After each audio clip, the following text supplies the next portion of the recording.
Could you use a quick tip daily? How about a tip that can impact your day? My name is Raphael. Join me as I bring you tips by experts around the world. These experts have shared their knowledge and wisdom with me and will directly share them with you. Make sure to subscribe, like, follow, and comment, and I would love for you to become part of the New Tip Daily community.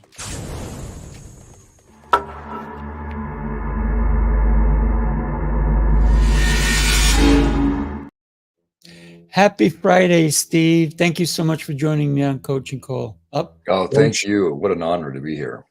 I said Coaching Call, but I have so many shows. It's New Tip Daily, but it is coaching, right? It is.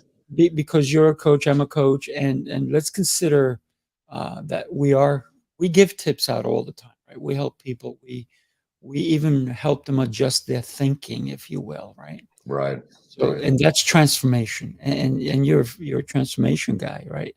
Um, Talk to us about the great tips that you have to share with us today.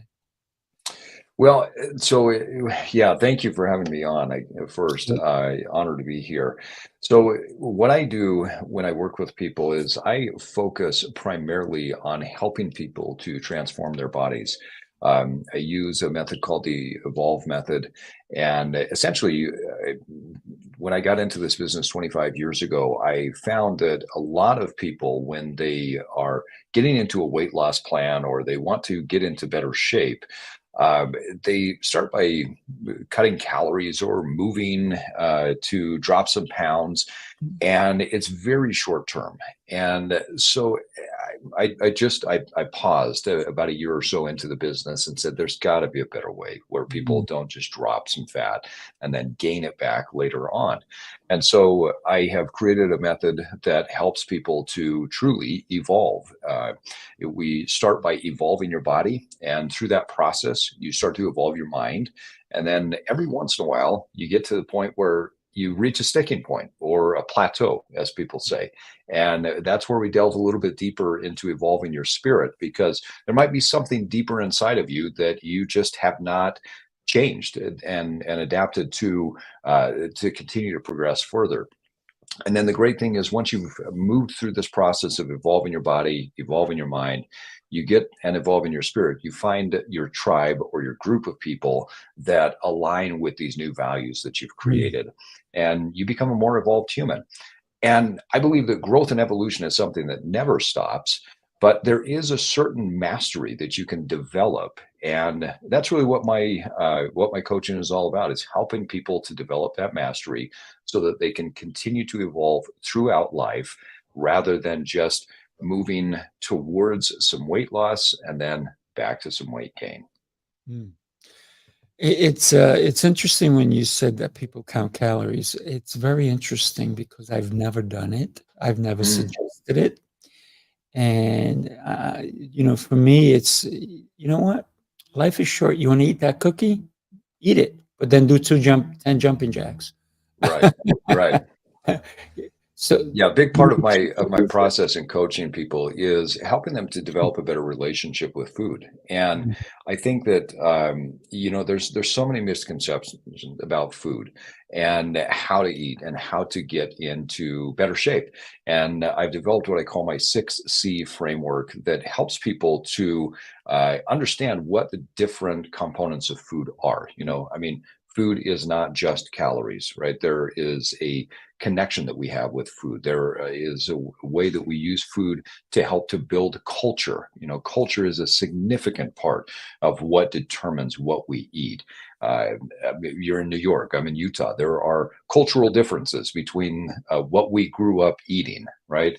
I remember the first time walking past a hot dog cart in New York and thinking, we don't have these in downtown Salt Lake City, right?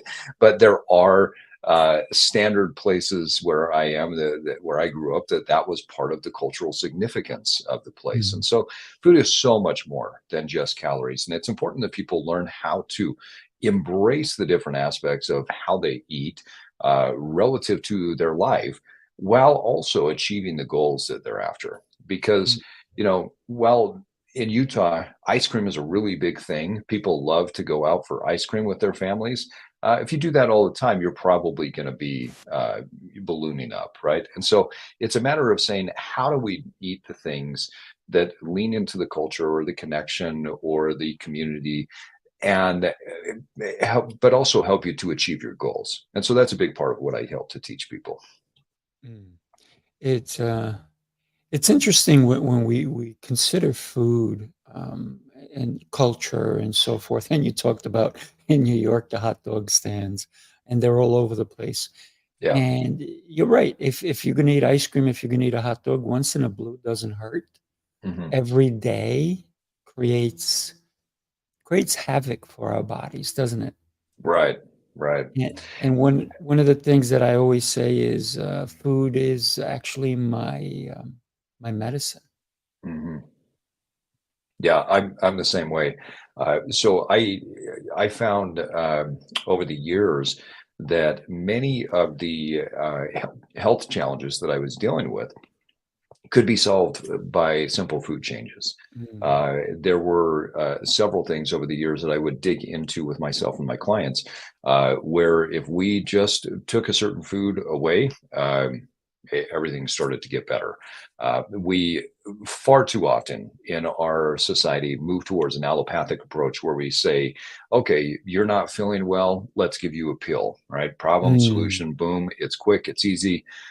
When the reality is, you may not be feeling well simply because something that you're putting into your body is not agreeing with you on a regular basis. You may have an intolerance, you may have some sort of allergy towards it. And so, if we can identify the foods that work best for you, then you don't need to be on pills, pokes, or powders that are causing significant side effects. We Mhm. can help you to live a healthy life and enjoy your life, right? There are Right. always alternatives.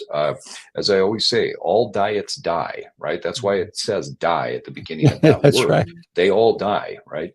And so anytime you are on a diet, you can be sure that your end time has already started. There's a start time, but we already know that there's going to be an end time to that. And so rather than dieting, what I do is I help people to understand Mm. what can you add? What can you add to what you're eating that makes your life more enjoyable, right?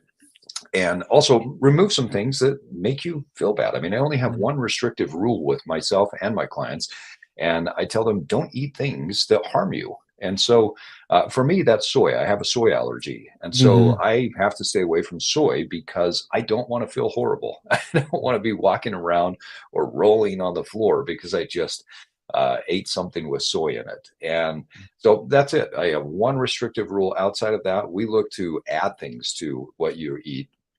And by doing that, we find that food becomes the true medicine. And many of my clients get off of medicine because they learn how to create the chemistry within the body through their food rather than, a pill, poke, or a powder. Yeah, I want to talk to you about soy because you brought up a really good point. But I want to share with you and everybody else. Take a look at this first. Okay. In a world where words shape destinies and connections forge futures, this November 22nd to the 24th, Speaking Prowess brings you the ultimate hands-on workshop. We have a lineup of some of the most influential communication experts in the industry. These are the voices that will guide you on a journey to enhance your ability to connect, influence, and succeed. Sifu Raphael, master instructor and founder of Speaking Prowess, blends communication and leadership to help you reach your full potential. Richard Walsh brings his strategic and tactical expertise to deliver rapid, lasting results for your business. Dr. Oliver T. Reed, the international multi-best-selling author and motivational speaker, known as the Writing Coach, will help you craft your messages with precision. Jose Escobar, a nationally recognized speaker and leader, will guide you in mastering personal development and leadership skills. This is more than just an event. It's a game-changing, skill-building experience. Walk away with communication prowess that transforms your personal and professional life. Speaking Prowess, where communication becomes your superpower. Reserve your seat now. So when we consider even the words that we say to ourselves when we are going to do the negative thing for ourselves, when we're going to say, you know what, maybe I'm going to have that pie, or I'm going to have these things. So in trying to be healthy, I said, you know, I'm gonna have soy milk because I don't drink regular milk. So I said, okay, I'm gonna try. Man, did I get this allergic reaction to it? I was like, oh my God. And I was like, no, it can't be. And then I tried it again. I was like, okay, that's it. I'm done with soy milk. But sometimes the simplest thing, like one day I was sitting there and I was like, I'm gonna eat carrots. I'm eating carrots. I'm watching a sports event and I'm eating carrots, and all of a sudden I start swelling up. And I'm like, what is Wow. going on? The reason is I can eat a couple of carrots, I'm okay. I think it's because I was so involved. I ate a lot of carrots. And all of a sudden I was like, I overloaded the system, and my body said, I don't think so. So sometimes it's listening, right? Listening to our bodies, right? Yeah, I think so. And you know, one of the most important things I think that I help people to understand is we've got to move beyond a binary. There is no such thing as good or bad, healthy or unhealthy. Are some foods more health promoting than others? Yeah, I mean, carrots have a lot of vitamins, minerals, fiber. There's wonderful things about it. But as you just referenced, you get too many of them, and they can be harmful to the body. An apple pie is not necessarily a health promoting food. But it does bring happiness to people. And happiness has been shown that when people are happier, they tend to live better lives. They make better choices. And so a big part of what I do is I help people to take away the binary of good, bad, healthy, unhealthy, and look at it in terms of a spectrum. How does it fit in?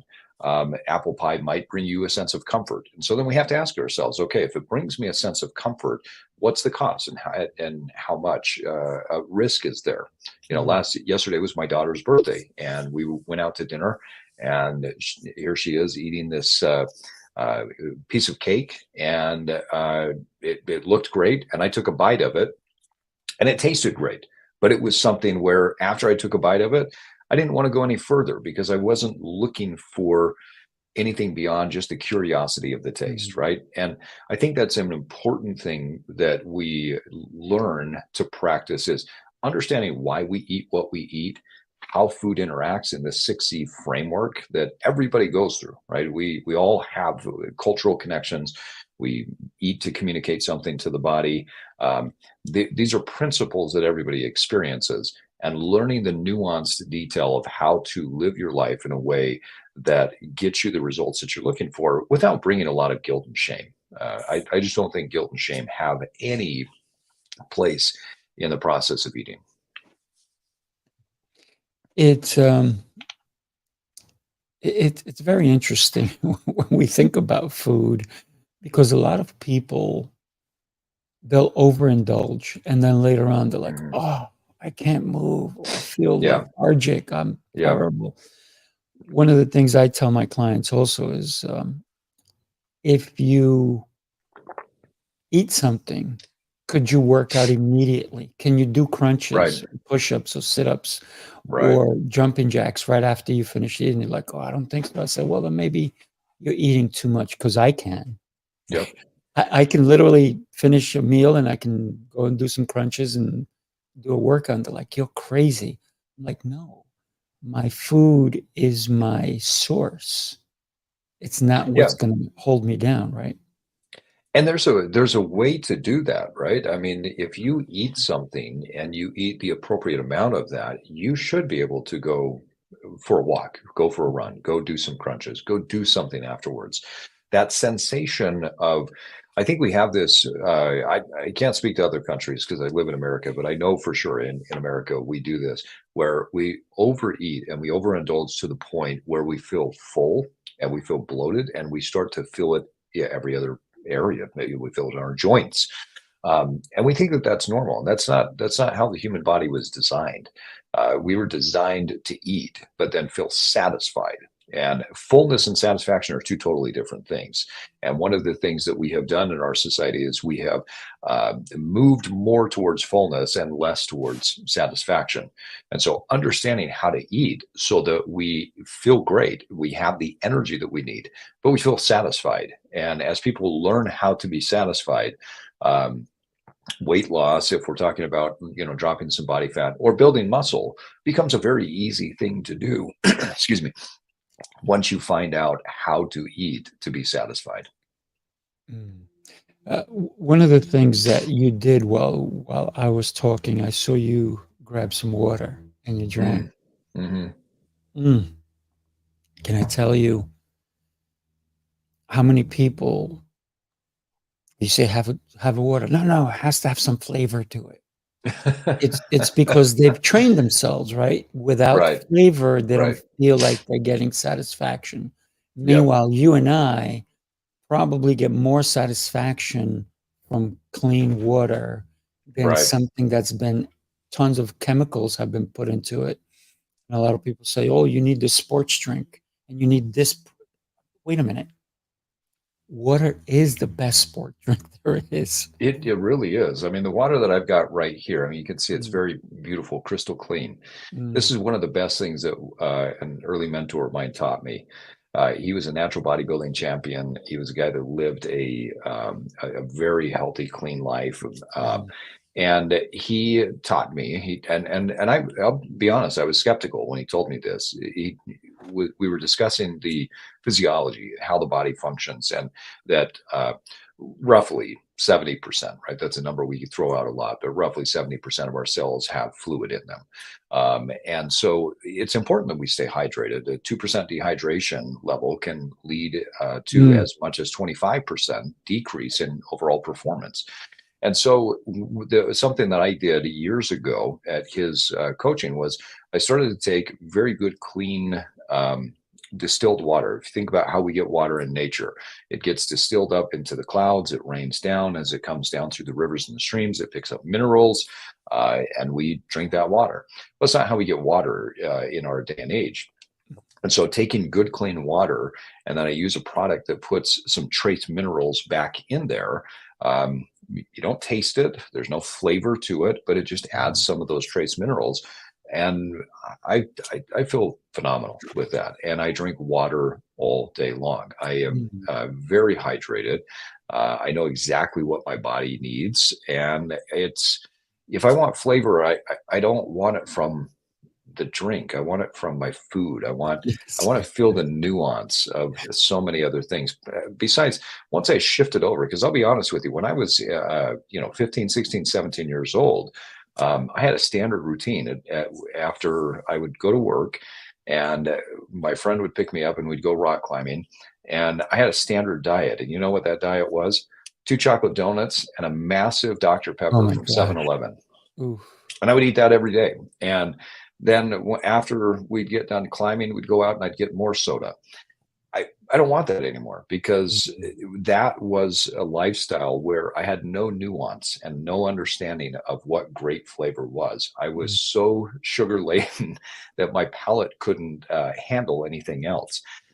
And now it can, and I'm a much better cook because of that, and I know how to enjoy food better. So I think it's really important that if anyone is not drinking water or they're overindulging on sodas or whatnot, just start to layer in more consistency with your water intake, and you'll find your palate changes. You'll find your attraction to very strong health promoting foods increases, and you'll find more beauty in the food that you eat as well, because your palate will pick up on the different flavors. Nikki made a great comment here in the live chat, flavor addiction. It really is a true thing. I mean, food scientists today are designing food products that are designed to explode all of these different flavors in our mouth, and we become addicted to that. We've never seen this before in the history of the world, but we're living in that state right now. Like those chips, you can't just have one, right? And that's Right. their slogan, because they've created it and they understand because our tongue has different areas that we can taste things. Hmm. One of the things that I started doing years back is that even though I use a Brita for my water, Oh yeah, yeah, those are not great. enough.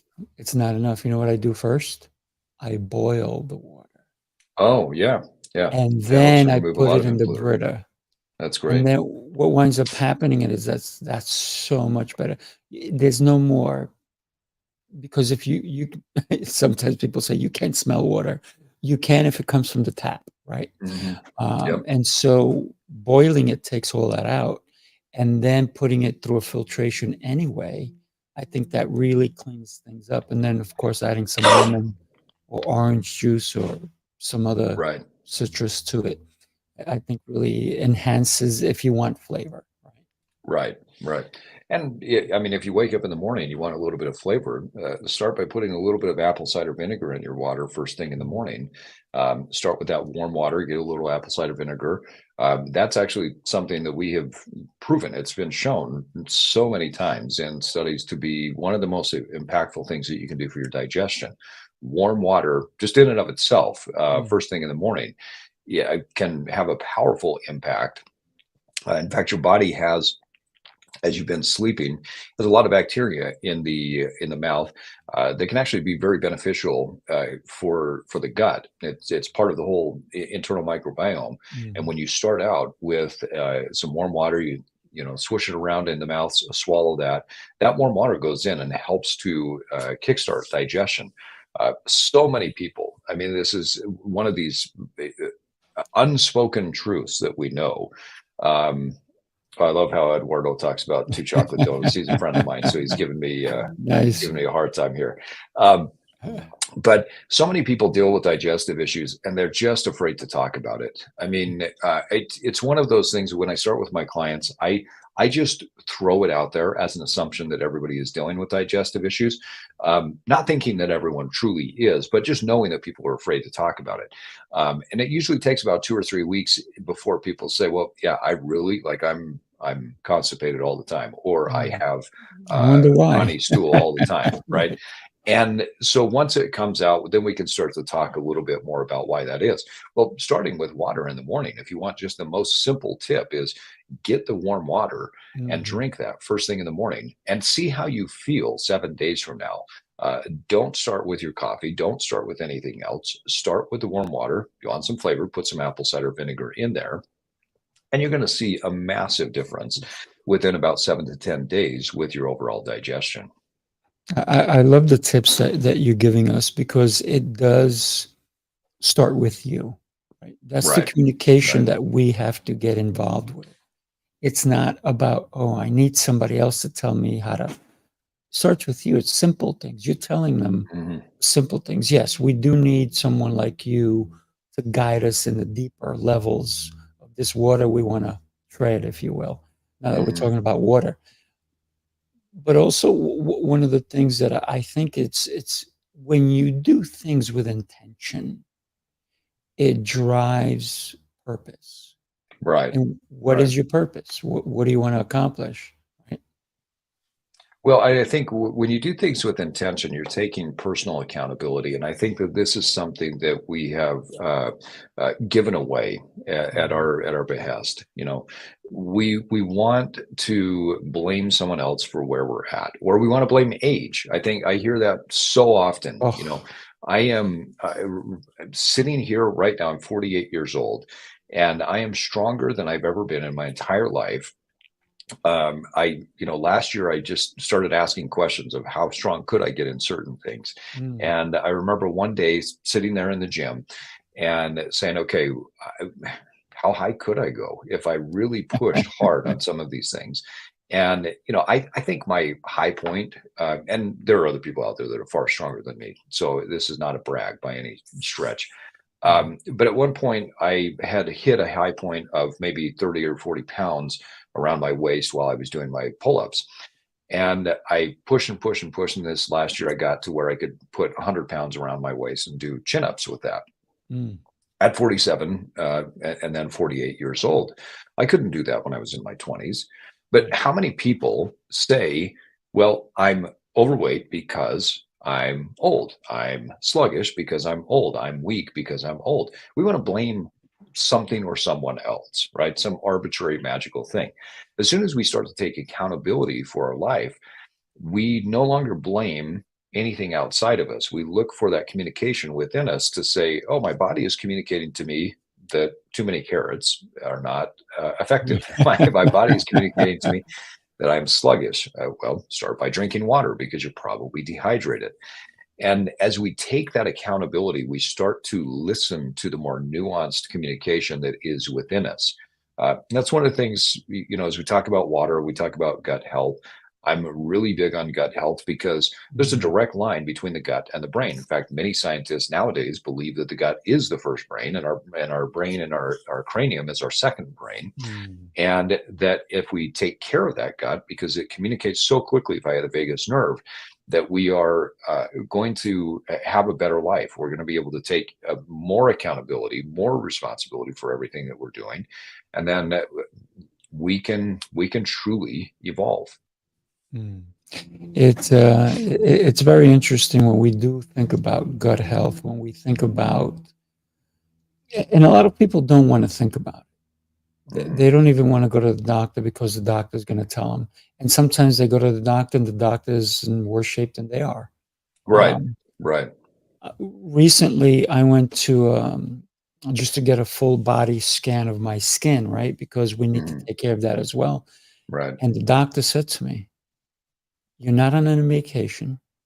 You don't smoke. You don't do drugs. You don't do anything." He goes, "You look great." I said, "Thank you." He goes, "And for your age?" I said, "What does that mean?" Yeah.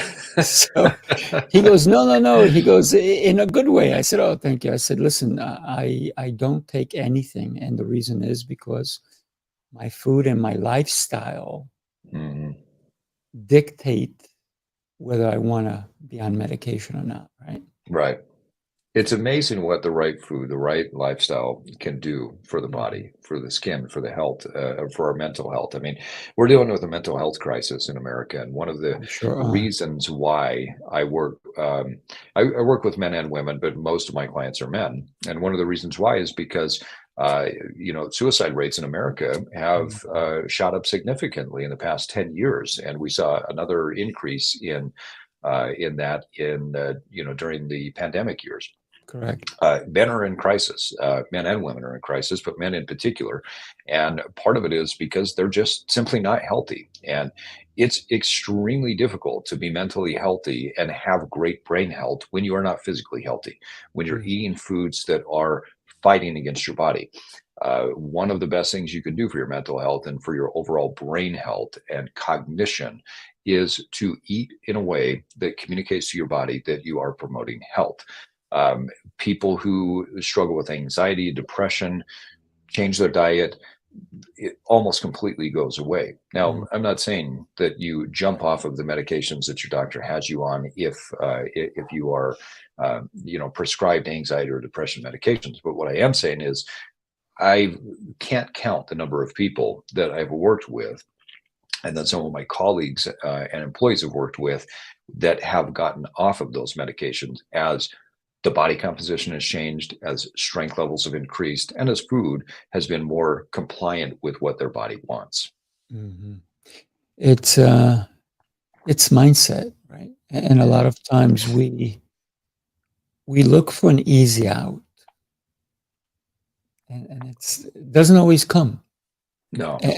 And some people, they're like, "Oh, maybe I need to go to the doctor to lose weight."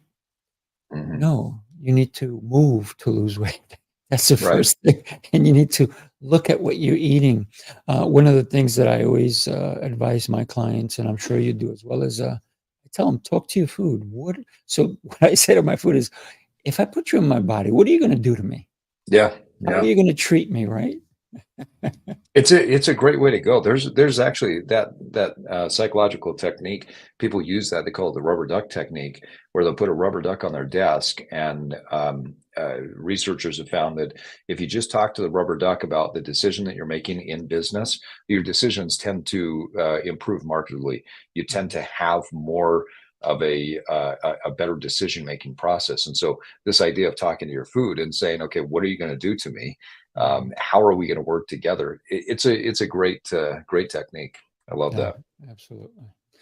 Steve, I got to tell you, I am thrilled that you took the time to be here with us today and you gave us such insightful tips.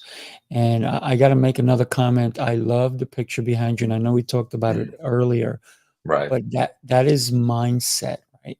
When you can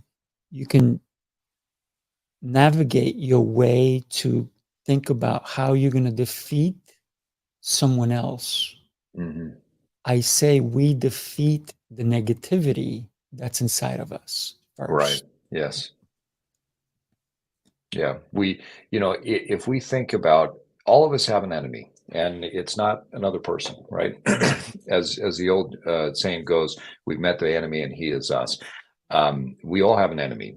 For some of us, the enemy is too much sugar. It's blame. It's whatever it is. But we have to think through, who is the enemy and who is it that we need to strategize and defeat.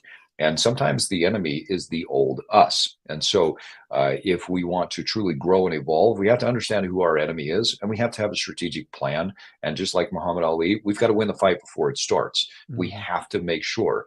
And one of the reasons why I keep that picture up there is they call that the phantom punch. That was the punch that never happened. Mm. He went like this, and the punch never happened because it never had to. And I think it speaks to preparation, planning, and then proper execution so that you can beat your enemies. And oftentimes, the punch that you think you need to make, you don't need to. You still make it while your enemy is defeated and falling down, but you don't need to, because the planning and preparation, the strategic approach was there. Yeah.